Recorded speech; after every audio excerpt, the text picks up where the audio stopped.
Okay, so today we're going to discuss about global investment strategy. No, so global investment strategies, of course, refers to the approaches investor use to allocate the resources across international markets to maximize returns while managing risk. No, these strategies consider factors like economic trends, market dynamics, currency fluctuations, and geopolitical conditions across different countries. So through diversifying investment geographically, investor aim to capitalize on opportunities in emerging and developed markets while mitigating risk associated with over-reliance on a single economy. So global investment strategies typically involve equities, kasama si bond, real estate, and alternative investment in multiple regions. So one key strategy is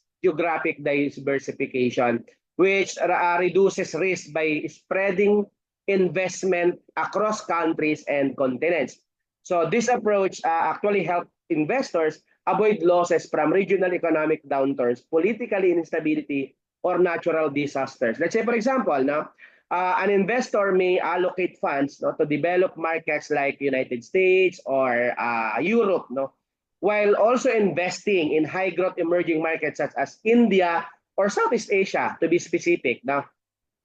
And the goal is to achieve a balance between stable returns from developed economies and higher growth potential from emerging ones. So another essential aspect is the sectoral diversification on a global scale. This strategy actually involves investing in different industries across countries to benefit from global economic cycles. So for instance, while technology and healthcare might be strong in the United States, manufacturing and energy sectors may offer significant opportunities in Asia or in the Middle East, right? So I believe through diversifying across sectors globally, investor can reduce exposure to sector-specific risk and leverage industry-specific strength and various regions. So may I request Sir Noel to please play the presentation. Okay po, Doc. Thank you. Hi, good afternoon, colleagues, and good afternoon, Doc Abante. And this afternoon, I will discuss the global investment strategies. These are the topics that I will discuss throughout this report. One is asset allocation and diversification across geographies. And then we also have sector-specific global investment strategies, the role of technology in global investing, risk management in global investment strategies. And then 5 is investment vehicles for global strategies. So let's start with the first topic. Or by the way, this is just an introduction. In an increasingly interconnected world, global investment strategies have become essential for investors seeking to diversify their portfolios and maximize returns. These strategies enable investors to tap into a variety of international markets, taking advantage of different economic cycles, demographic trends, and industry growth. So this report delves into the key global investment strategies and the factors influencing them and their potential risk and benefits. So the first strategy is asset allocation and diversification across geographies. So asset allocation is one of the core principles of global investing. A diversified portfolio is spread across various regions such as North America, Europe, Asia, and emerging markets like the Philippines and Southeast Asia. So these can help manage risk and smooth out volatility by investing in different geographic regions. Investors can mitigate the impact of localized economic downturns. So for example, when one economy is experiencing a recession. Others may be growing, providing a buffer against global market fluctuation. So it's important for you to diversify your assets. Hindi ka lang mag-i-invest sa isang country or isang geographic location because you cannot assure whether or not sooner or later magkakaroon ng economic downturn sa mga places na yon or recession. So if you diversify your assets, yung asset allocation mo, then if let's say yung isang part ng globe ay nagsasuffer sa recession, yung isa naman ay hindi, then at least at the same time, meron kang backup. So this one can be classified into two. So we have emerging markets.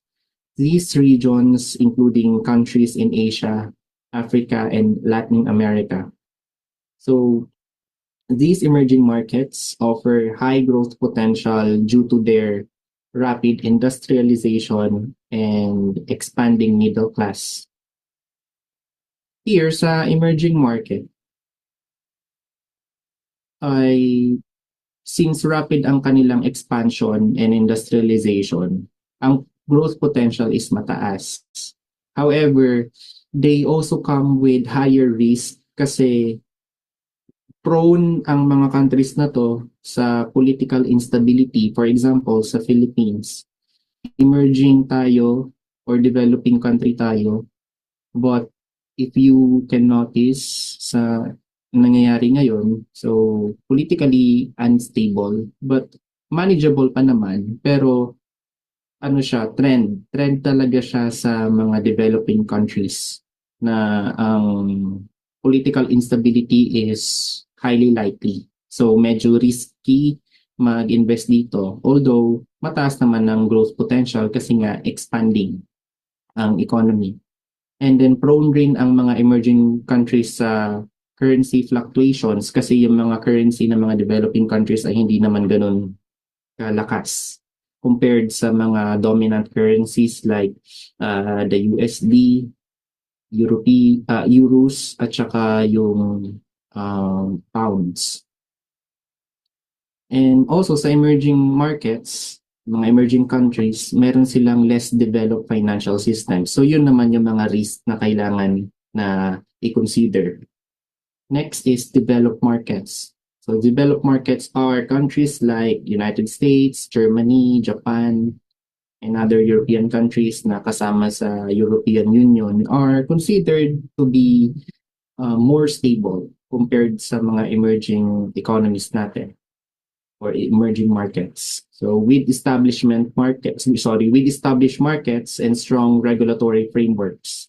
But the returns from developed markets tend to be lower compared to emerging markets. So bakit kaya lower ang growth sa developing markets? So ang primary reason why lower ang growth is that these markets, let's say for example Japan or Germany, napaka-mature na kasi ng kanilang country. So when it comes to economy, hindi talagang napaka-stable nila. But yung growth is hindi na ganun kabilis since malapit na nilang ma-achieve yung parang pinaka-peak na kanilang economic point. So for example, pwede natin i-example dito yung Cambodia. Yung sa may Cambodia, medyo na less developed pa siya. Uso yung mga farming, ganyan. Papatayuan mo lang siya ng train, di ba ang laki ng kanyang improvement. So from farming, tas magkakaroon ng train sa area nila. Malaki ang improvement. Whereas, for example, dito sa Japan, we all know na highly developed country ito, meron sila mga train system. Pag in-improve mo yung train nila, hindi mo naman siya may improve na drastic eh. So, improve mo lang siya, gagawin mo siya ng bullet trains. Yung way of transportation. So, train pa rin siya, pero naging bullet train. So, mapapansin mo, yung changes is hindi drastic compared sa example kanina na Cambodia. From farming, tas magtatayo ka ng train system doon for transportation, ay drastic yung change. So, yun ang pinagkaibahan ng developed markets compared sa emerging markets. So, sa developed markets, matured na sila and well-established ng economy and stable. yung growth, yung explosive growth is hindi na expected sa mga developed countries. But here sa developed markets naman, they offer more secure or more security for conservative investors. Yun yung mga investors na sigurista. Now, the second global strategy is yung sector-specific global investment strategy.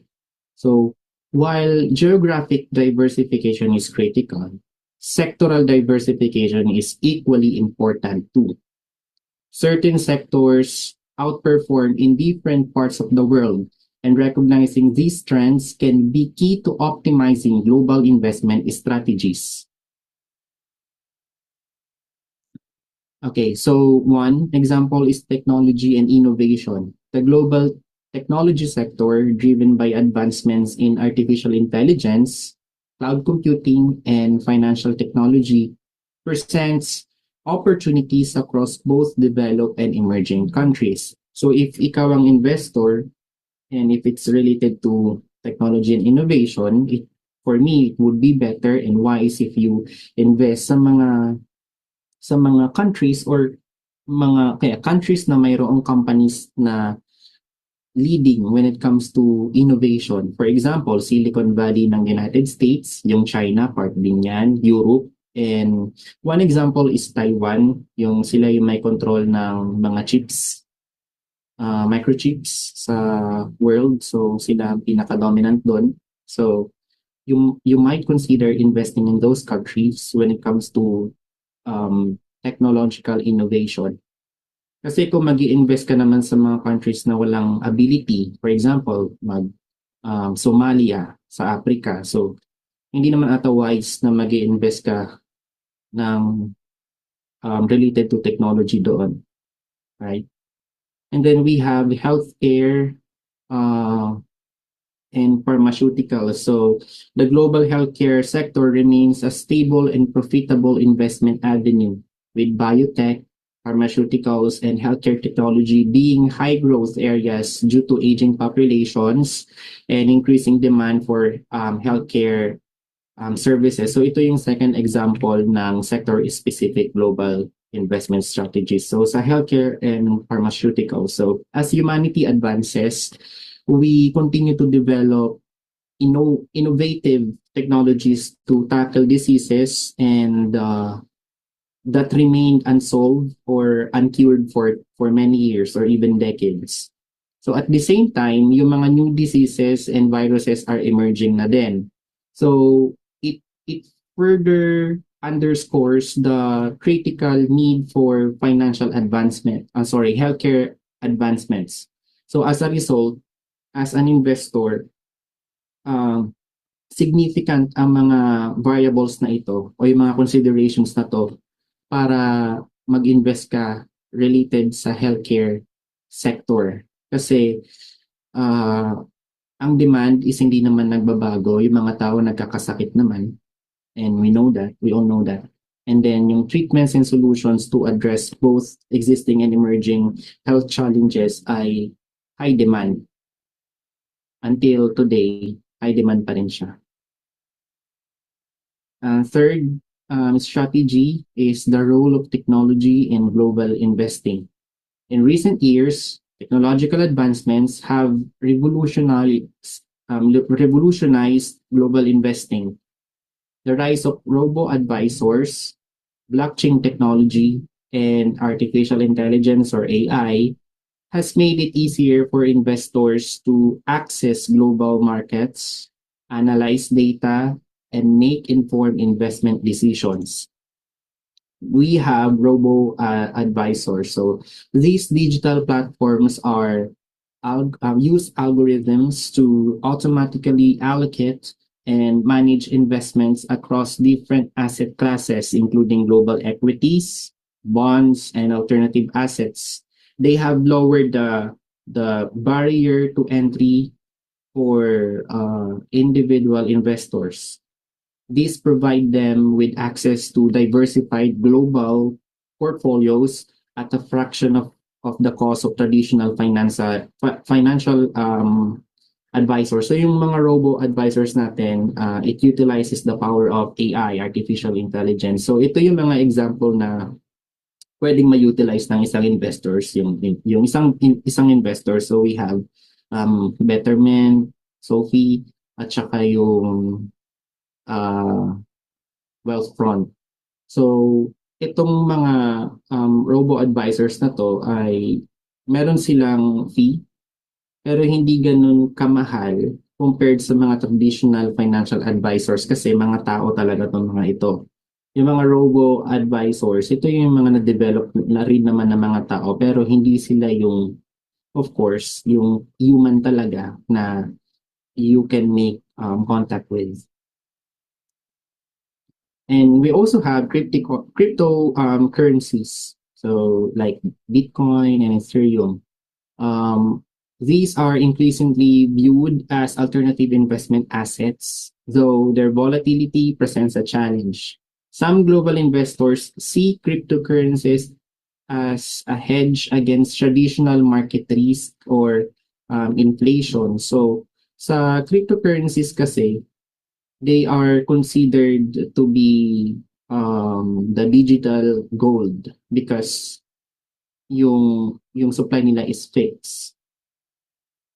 Ang cryptocurrencies ay decentralized, meaning hindi sila kontrolado ng gobyerno, hindi sila kontrolado ng central banks.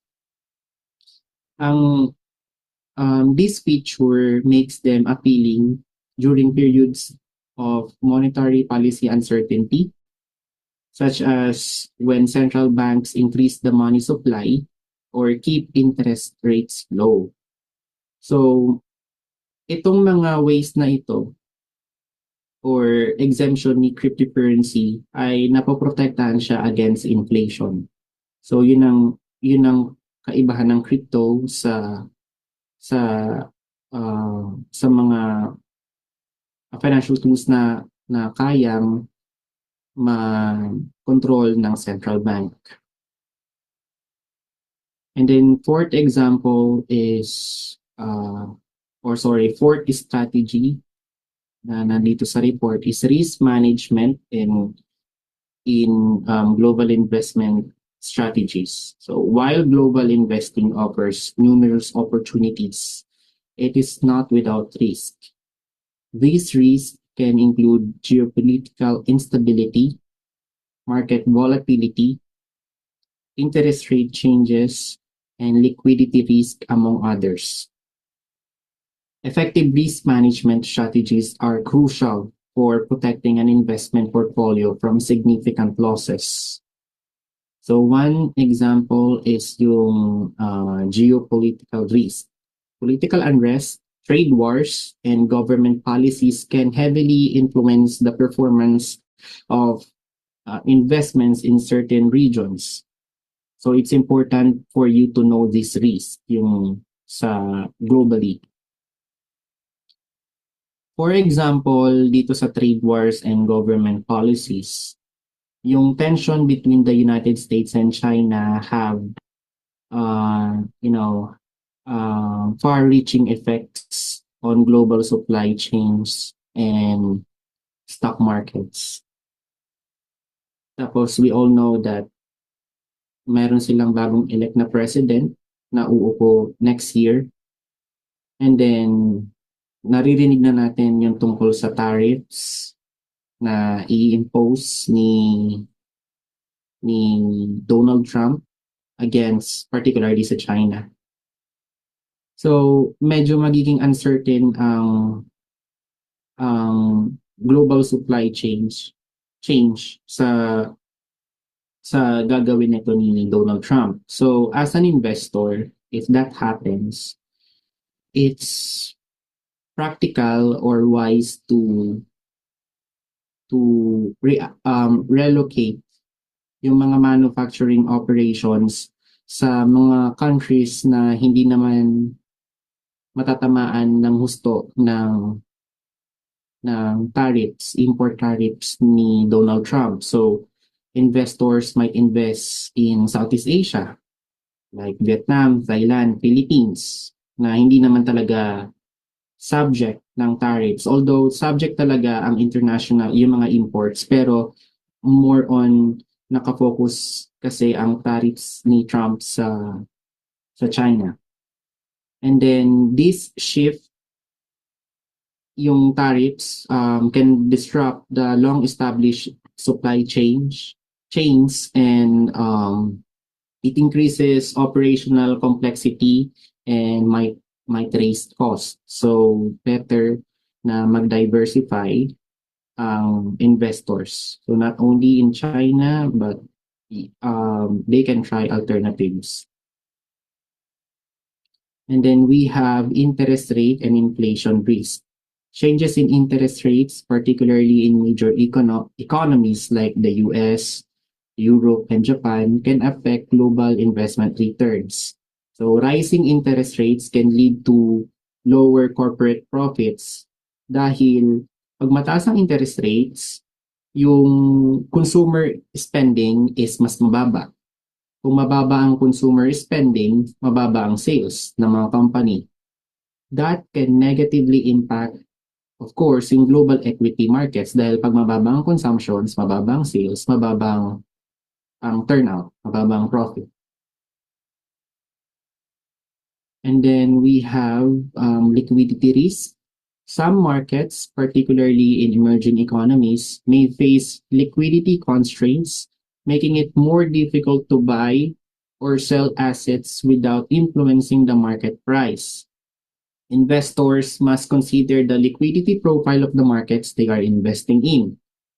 So, kung babalikan natin yung definition ng liquidity, so liquidity refers to how quickly and easy an asset can be bought or sold in the market without affecting its price significantly.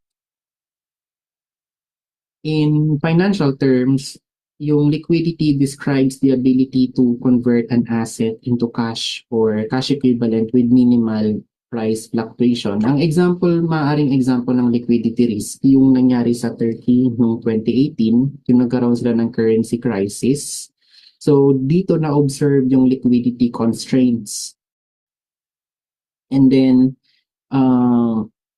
yung investors during that time, they lack market depth, yung pagkakaintindi sa market ng Turkey. And then the high volatility of Turkish assets during this period showed that investors need to consider the liquidity profile of the markets they invest in. Because kapag mababa ang liquidity, this can lead to greater price fluctuations. So mas mababa ang liquidity, higher din ang transactional cost or transaction cost, and mas mahirap ang pag-execute ng trades. So it is a critical factor when evaluating investment opportunities in emerging markets, emerging economies, to consider liquidity risk. So dapat mataas dapat ang liquidity, not low. And then finally, we have number 5 na strategy, investment vehicles for global strategies. Investors can choose from various vehicles to implement their global investment strategies. We have ETFs, we have global bonds, and then direct international stock investments. So let's start with mutual funds and exchange traded funds or ETFs. These funds allow investors to gain exposure to global markets without directly purchasing individual securities. Itong ETFs na to is ideal sa investors who seek diversification and personal management. On the other hand, we have global bonds and fixed income. Investing in bonds from international governments and corporations provides opportunities for income generation and capital preservation. Yung bonds kasi, they pay regular interest, yung mga coupon payments sa mga investors. So it offers a steady income stream. Sa bonds, they are considered, of course, safer than stocks as they are debt obligation with a fixed repayment schedule. And then we have direct international stock investments. Investors can directly purchase stocks listed on foreign exchanges, mga forex. However, this requires knowledge of foreign markets, regulations, and tax laws, which may be complex. Ang opportunities na pwede dito sa direct international stock investments is that this allows investors to directly invest in companies from different countries and region. This will gain exposure to global markets and potentially higher growth opportunities. So as a summary, global investment strategies offer significant opportunities for growth and diversification. By spreading investments across multiple geographies, sectors, and asset classes, investors can better manage risk and maximize returns. However, it is also crucial to remain mindful of the inherent risks such as geopolitical instability, currency fluctuations, and market volatility. To successfully navigate global markets, investors must develop a well-researched strategy and stay updated on international economic trends and employ risk management techniques. With the right approach, global investment strategies can offer strong potential for long-term financial success. So that's my report, and thank you for listening.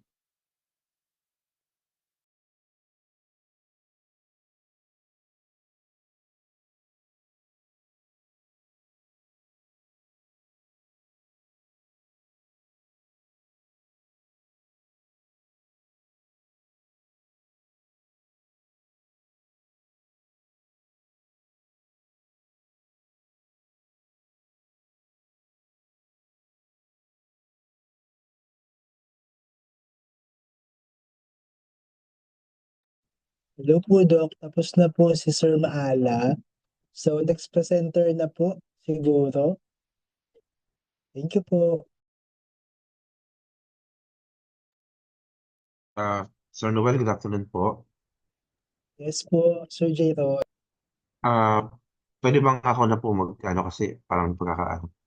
Sige po, Or go lang po, sir. Thank you. Sir Noel, hindi po ba i-introduce muna ni Sir yung, ni Doc Oo yung, nga. So, sige po. Wait po natin si Doc Abante. Sige po. baka masayang yung effort. Dahil, Oo nga po. Sige po. Thank you. Sige, Sir J-Ron. Wait lang po natin si Doc Abante po. For a while. Thank you.